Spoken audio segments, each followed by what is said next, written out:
ESG 전문 미디어 임팩트원과 2030 싱크탱크 안테나 살롱이 함께하는 컨텐츠 큐레이팅. 오늘은 그린워싱에 대해서 이야기를 해보고자 합니다.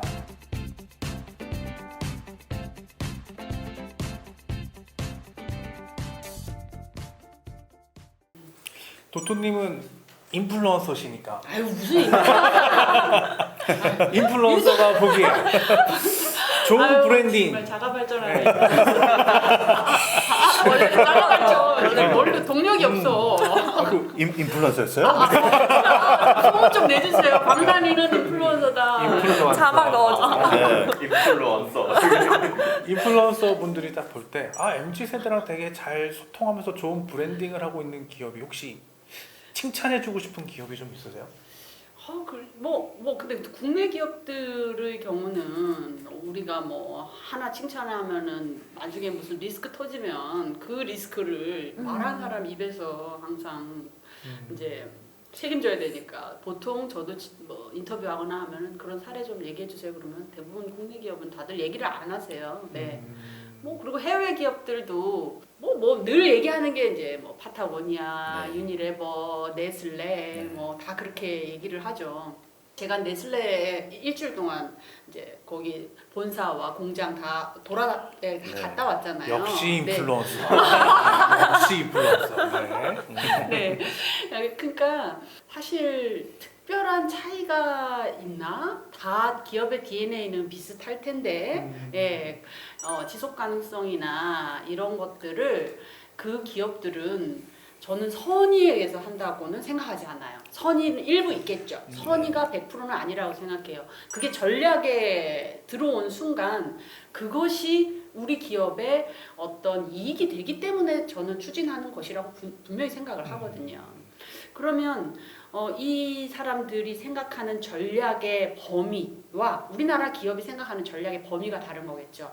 이 사람들이 훨씬 더 범위가 크고 장기적인 이익으로 보는 것이겠고 우리나라 기업은 이게 좀 더 단기적이고 폭이 좁은 걸 수도 있다고 생각을 해요. 예. 그런 차원에서 조금 더 우리 기업들이 이 생각하는 이윤이 단기적인 이윤이 아니라 좀 장기적인 이윤과 좀 범위를 더 크게 생각을 하면 저는 지속 가능성이 반드시 어떤 ESG나 이런 것이 리스크가 아니라 반드시 어떤 전략의 범위에 포함될 수 있는 이익이 될 수 있다고 생각하거든요. 그러니까 이제 뭐 네슬레, 뭐 파타고니아, 유니레버, 뭐 파타고니아 진짜 비싼데도 많이 사잖아요. 네. 그런 차원에서 얼마 전에 이제 그 해외에서 상당히 재밌는 컨퍼런스가 열렸는데 사실 저희 우리나라 포럼 컨퍼런스 재미없거든요. 왜 재미없냐?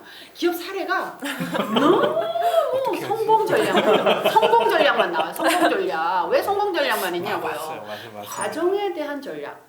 제가 봤던 재밌는 사례는 실패 전략 공유였어요. 네. 해외에서 잘 나가는 세계 기업의 지속 가능성 책임자 3명이 나와가지고 실패 사례. 우리 이렇게 했더니 실패했더라. 그러니까 니네들은 이 실패를 답습하지 말아라라고 이야기를 하는데 감동이었잖아요. 오, 너무 좋아. 임팩트원에 기사 있어요. 네.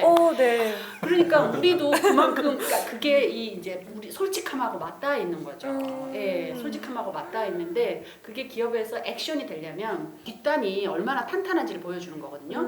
이 지속 가능성 책임자가 얘기하지만 환경에서 잘못했다 그러면 이 환경팀이 그 오케이 해야 되는 거예요. 그 조직 안에서 그게 그렇죠.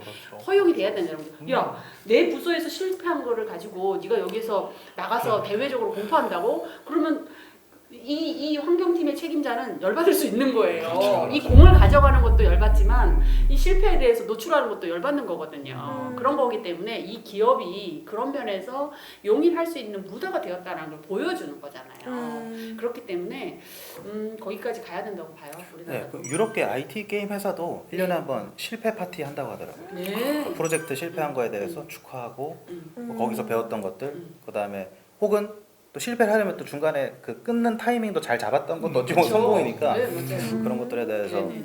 근데 정말 재밌네요. 그러니까 실패 컨퍼런스, ESG 실패 컨퍼런스를 통해서 ESG에 문제가 됐고 사회에서 용인되지 못했던 것들을 같이 공유를 한다. 저는 이거 굉장히 중요할 수 있을 것 같고요. 거기에 기반도 어떻게 보면 솔직함 그리고 대중과 함께 하려고 하는 그런 브랜딩으로서의 함께 이것들을 만들려면 릴레이션십을 강화한다라고 생각하는 것 같아요. 그리고 실패, 제가 얼마 전에 그 웹툰을 봤는데 웹툰 중에서 엄마가 아이한테 게임에서 fail 끝났습니다. fail 이렇게 했는데 엄마가 아이한테 물어봤대요. 이거 뜻 알아? 그러니까 알지. 다시 하라는 거야. 아우. 저는 실패 컨퍼런스가 다시 하는 컨퍼런스로 뭔가 이렇게 하는 게 된다면 재밌을 것 같네요. 임팩트온하고 안테나스랑 한번 해보시죠. 실패 컨퍼런스. 오. 좋은 생각입니다. 저희 네. 다 처절한 실패를 한번 그래야 서사가 이제 소개가 되려면 모르겠네. 아니, 괜찮아요. 가능하신 분 요청 주세요. 재기가 가능한 수준에서 실패해야 돼요. 창업을 하신 거기 때문에 너무 그리고 막 네. 일찍 갖다 놓고 해야 되는 거 아닌가 모르겠어요. 실패 아이콘. 네. 그리고 이제 마지막으로 저희가 그린워싱을 좀 해결하고 좋은 브랜딩을 만들기 위한 기업은 어떤 노력을 했으면 좋겠다.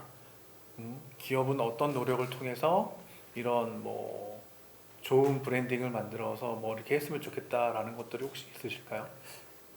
뭐 연장선상인데요.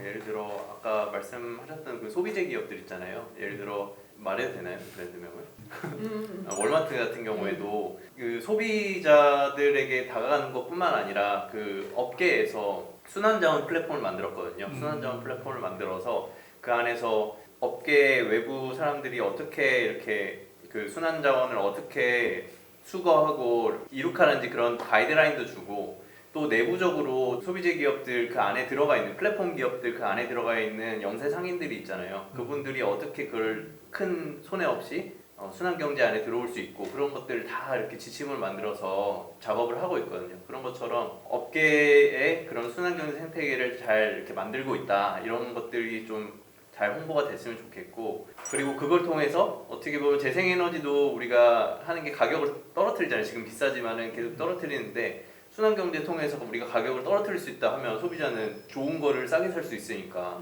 그런 것들이 잘 홍보가 돼야 그 브랜딩이 돼야 업계를 선도해서 가는 방식도 있지 않나 그런 생각이 들어요. 저는 이제 좀 또 의견을 또 덧붙이면 마케팅에서 좀 많이 하는 게 플래그십 스토어잖아요. 뭐 아주 희소한 아이템을 놔둔다든지 신제품을 그 플래그십 스토어에만 선보인다든지. 근데 이제 뭐 업계를 불문하고 ESG 컨셉의 플래그십 스토어를 한두 개쯤은 좀 유력 기업에서 만들었으면 좋겠습니다. 뭐 좋네요. 많이 알려진 사례긴 한데 이니스프리의 그 공병 공간, 공병으로 만들어진 그 분쇄되는 과정도 보여주고 또 오늘 시점에서 얼마나 많은 공병이 수거되었는지를 수치로 보여주고 그런 식의 좀 의미 있는 공간들을 이렇게 런칭하는 것 자체가 되게 획기적인 시도가 될 수 있고 그 공간에 이제 소비자들이 체험도 하고 느끼면서 이니스프리에 대한 그 친숙도나 호감도가 더 높아질 수 있을 거라고 생각합니다. 그리고 그 유럽계 슈퍼마켓 체인인 그 아스다 거기서 이제 지난해 만들었던 뭐 한국어로 굳이 번역을 하면 지속 가능성 실험 매장이라고 있습니다. 뭐 찾아보시면 뭐 외부가 초록색으로 돼 있고 어찌 보면 컨셉은 뭐 리필 스테이션이 있고 근데 저는 거기 이제 문구 중에 굉장히 특이할 만한 문구가 Same price, just less plastic이었습니다. 가격은 똑같은데 플라스틱만 덜 쓴 거예요라는 표현이 저는 좀 앞으로 지향해야 될 게 친환경적인 제품이니까 가격 좀 높아도 괜찮지 않아 라고 했던 게 예전 버전이면 그렇지. 지금은 친환경도 친환경인데 소비자들한테 부담을 전가하지 않고 가격도 좀 그대로 하거나 플라스틱만 줄일게 라는 어떤 그런 시도들이 앞으로 필요할 것 같고 그거 자체가 좀 아스다의 힘을 보여주는 것 같습니다. 그리고 뭐 정치학에서 많이 쓰는 표현인 그 이슈 소유권, 이슈 오너십. 그래서 전 아까 노라는 게 부담스러워서 레스를 얘기했는데 그 아스다가 그런 레스 플라스틱이라는 그런 캐치프레이즈의 이슈 소유권을 가져갈 수 있게 된 또 눈으로 직접 보이는 그런 오프라인 공간이 굉장히 주요했다고 생각하고 있습니다. 에이미님께서는 그런 공간을 사실 거기에서도 교육을 하고 네. 계시고 운영도 하고 그러시잖아요. 그렇죠. 어떠세요? 그렇게 하시면서의 뭐 좀 어려운 점이나 뭐 이런 것들은 좀 없으세요? 그런 친환경 또 기업의 브랜딩 차원에서 특이한 이번 신제품을 소개하는 공간이 아니라 우리 브랜드의 스토리를 소개하는 공간을 운영을 하면서는 리필 스테이션이라든지 뭐 자기가 쓴 용기들을 이제 기업에서 다 책임질 수 있도록 그런 구조로 가는데 지금 과도기라고 생각을 해요. 그래서 더 활성화가 돼야 되고 또 그런 문화가 더 조성돼야 되는 이제 그런 단계라고 생각이 들어서 사실 공간을 더 이제 유니크하고 더 소비자분들이 더 확 뛸 수 있도록 그렇게 운영하는 거는 계속 시행착오가 필요할 것 같고 아직도 계속 실험 중입니다. 여러 가지로. 그래서 아까 실험적인 실험 매장 자체가 컨셉일 수도 있지만 그 정체성이 될 수 있도록 노력하는 중이고 또 계속 활성화되기를 좀 기대하는 바입니다.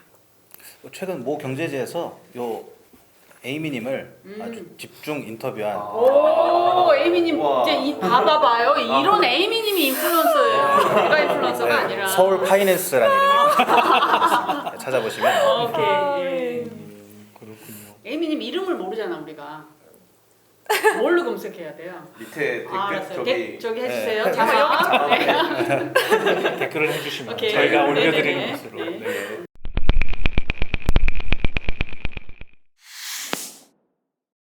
네, 보니까 그린워싱이 사실 기업 혼자만 이렇게 해결할 수 있는 문제가 아니네요. 어떻게 보면은 문화를 만들어야 되시고 실험을 해야 되고 실패에 대해서도 용인을 좀 해야 되는 것이고 그 용인을 통해서 다시 시작할 수 있도록 하는 것이 어떻게 보면은 그린워싱을 막을 수 있는 우리 사회의 몫이 아닐까라고 생각이 듭니다. 근데 또 이제 이런 얘기도 하고 있어요. 뭐 그린워싱 뭐 이제 이런 것들을 하고 있는데 기업에서 새로 생겨난 워딩 중에 하나가 그린잡? 그린잡이 부상하고 있다 라고 하는데요. 그렇죠. 이렇게 또 지금 트렌드가 점점 친환경, ESG 관련된 많은 수요가 있다 보니까 또 거기서 일하는 실무자들을 또 잘 모셔와야 되는 그런 네. 이제 핵심적인 요즘 포인트가 생기고 있죠. 네. 오빠가 많이 ESG 죠. 들어오신다고. 그러니까. 저는 언제나 모르는 번호로 전화가 오면 1일 오퍼인가요? 공개도 되나요? 이 번호는 헤드헌터가 아닐까. 예, 여보세요? 아, 선생님 저 회의실 가서 받을게요.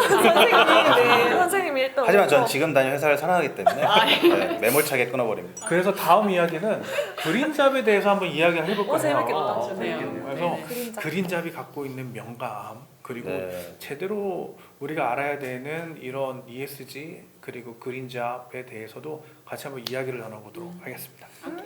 네. 네. 우리 콜렉터님 그 다음에는 소속이 바뀔 수도 있겠네요. 면접 잘 먹으셨다고. 큰일 나요 지금 말문이 이 막히네요. 스카우트가 많이 와서 없는 큰일 나. 곳에서 말 듣고 얘기할까요? 기대해 주세요. 네.